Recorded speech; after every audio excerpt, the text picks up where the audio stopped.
एक बार की बात है, गौतम बुद्ध अपने शिष्यों को जिंदगी से जुड़ी अच्छी बुरी चीजों का ज्ञान दे रहे थे। सभी शिष्य उनकी बातों को बहुत ध्यान से सुन रहे थे।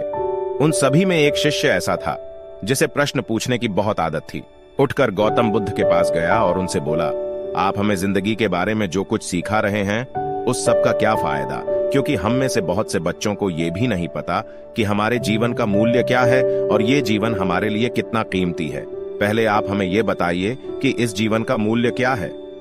अपने शिष्य की बात सुनकर गौतम बुद्ध अपने कक्ष में गए और एक चमकता हुआ पत्थर का टुकड़ा लेकर आए।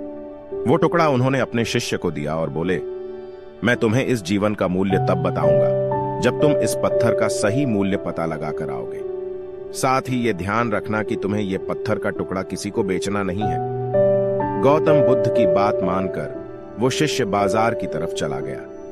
बाजार में सबसे पहले उसकी नजर एक फल बेचने वाले पर पड़ी और उसने वो पत्थर उस फल वाले को दिखाया और बोला, इस पत्थर के बदले आप मुझे कितने फल दे सकते हो। फल वाला बोला, ये पत्थर कुछ खास तो नहीं है, लेकिन फिर भी इसके बदले में तुम्हें 10 केले दे सकता हूं। वो शिष्य उस पत्थर को लेकर आगे चला गया। फिर उसे एक सब्जी वाला मिला। शिष्य ने उस सब्जी वाले से उस पत्थर की कीमत पूछी। सब्जी वाले ने उस पत्थर को ध्यान से देखा और बोला, इस पत्थर की कीमत के बदले में तुम्हें ज्यादा से ज्यादा एक बोरी भरकर सब्जियां दे सकता हूं। इसके बाद वो शिष्य उस पत्थर को लेकर एक सोने के व्यापारी के पास गया।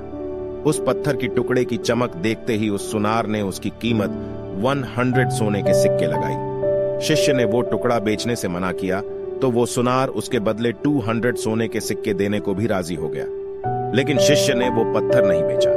इसके बाद वो शिष्य एक हीरों के व्यापारी के पास गया और उनके सामने उसने वो पत्थर के टुकड़े को रख दिया।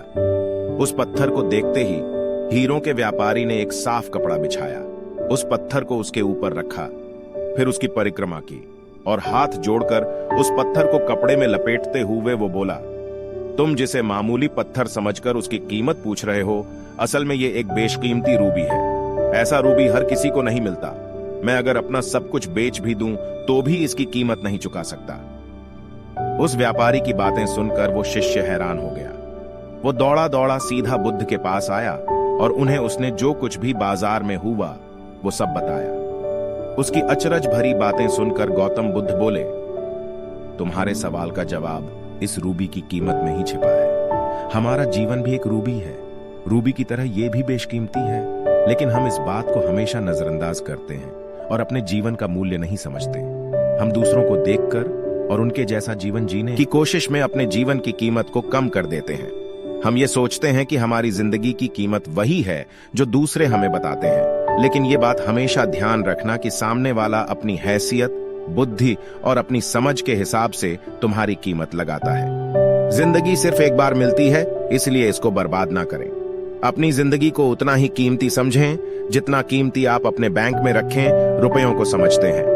आज के समय में लोग अपनी जिंदगी से ज्यादा कीमती प्यार, पैसों और दिखावे से भरी चीजों को समझते हैं। प्यार के चक्कर में लोग सुसाइड कर लेते हैं।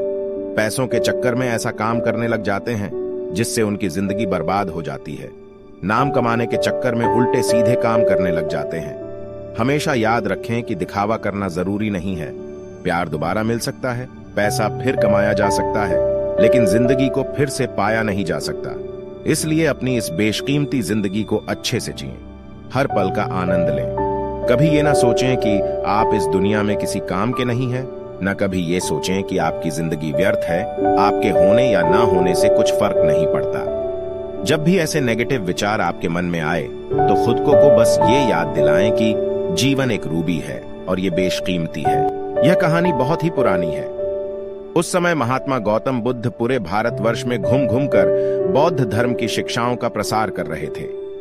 धर्म प्रचार के सिलसिले में वे अपने कुछ अनुयायियों के साथ एक गांव में घूम रहे थे। काफी देर तक भ्रमण करते रहने से उन्हें बहुत प्यास लग गई थी। प्यास बढ़ता देख उन्होंने एक शिष्य को पास के गांव से पानी लाने के लिए कहा। शिष्य जब गांव में पहुंचा तो उसने देखा कि वहां एक छोटी सी नदी बह रही है, जिसमें काफी लोग अपने वस्त्र साफ कर रहे थे और कई अपने गायों को नहला रहे थे। इस कारण नदी का पानी काफी गंदा हो गया था। शिष्य को नदी के पानी का ये हाल देख लगा कि गुरुजी के लिए यह गंदा पानी ले जाना उचित नहीं होगा। इस तरह वह बिना पानी के ही वापस आ गया। लेकिन इधर गुरुजी का तो प्यास से गला सूखा जा रहा था, इसलिए पुनः उन्होंने पानी लाने के लिए दूसरे शिष्य को भेजा। इस बार वह शिष्य उनके लिए मटके में पानी भर कर लाया। यह देख महात्मा बुद्ध थोड़ा आश्चर्यचकित हुए। उन्होंने शिष्य से पूछा, गांव में बहने वाली नदी का पानी तो गंदा था, फिर ये पानी कहां से लाए? शिष्य बोला, हाँ गुरुजी, उस नदी का जल सही में बहुत गंदा था, परंतु जब सभी अपना कार्य खत्म करके चले गए तब मैंने कुछ देर वहां ठहरकर पानी में मिली मिट्टी के नदी के तल में बैठने का इंतजार किया। जब मिट्टी नीचे बैठ गई तो पानी साफ हो गया, वही पानी लाया हूं। महात्मा बुद्ध शिष्य का यह उत्तर सुनकर बहुत खुश हुए तथा अन्य शिष्यों को एक शिक्षा दी कि हमारा जीवन भी नदी के जल जैसा ही है। जीवन में अच्छे कर्म करते रहने से यह हमेशा शुद्ध बना रहता है, परंतु अनेकों बार जीवन में ऐसे भी क्षण आते हैं जब हमारा जीवन दुख और समस्याओं से घिर जाता है। ऐसी अवस्था में जीवन समान यह पानी भी गंदा लगने लगता है। मित्रों, इसलिए हमें जीवन में दुख और बुराइयों को देखकर अपना साहस नहीं खोना चाहिए और धैर्य रखना चाहिए। गंदगी समान ये समस्याएं स्वयं ही धीरे धीरे खत्म हो जाती हैं।